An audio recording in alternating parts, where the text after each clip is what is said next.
Қайырлы күн, достар. Бүгінгі жұмамыз қабыл болсын. Жұмаға арнап осындай лүпілдеп шығатын шелпек пісірген едім. Сіздермен бөлісуді жөн көрдім.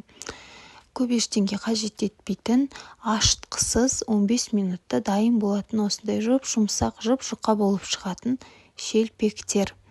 Бізге керегі жұмыртқа, құмшекер, майонез, қопсытқыш, яғни разрыхитель. Және де тұз, су ұндарыңыз болса болды.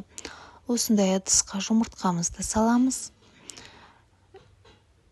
Майонезімізді, тұзымызды, қопсытқышымызды, құмшекерімізді салып жақсылап араластырып аламыз.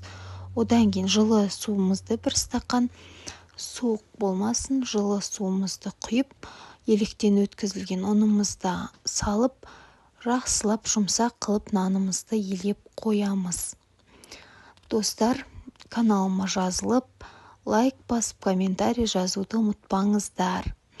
Каналымдағы рецепттер пайдалы болса, міндетті түрде жасап көріңіздер. Қолдауларыңызды күтемін.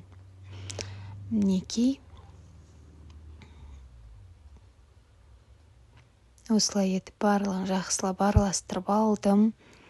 Одан кейін ұнымызды шетінен салып отырып, жақсылап елеп шығамыз.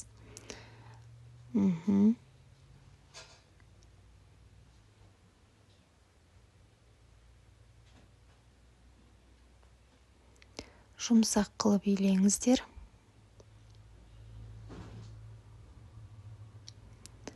Мінекей, жақсылап осылай ең қандырып тұрып елеп, оны 5-10 минутқа қалдырамыз.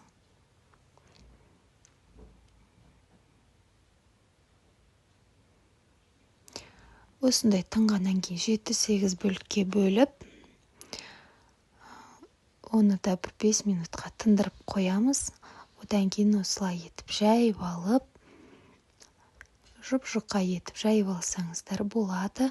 Қолға жабыспайды, дастарханға жабыспай, осылай көтеріліп шығатын болады. Жаңа қызып тұрған майда өстіп тез пісіп шығатын болады. Мінекей, лүпілдеп, кәдімгідей күшті болып көтеріліп шығады. Міне менің шелпектерім дайын. Суытып алып, осылай етіп салып қоямыз. Мінекей, барлығы дайын, дәмді болып шыққан. Міндетті түрде жасап көріңіздер.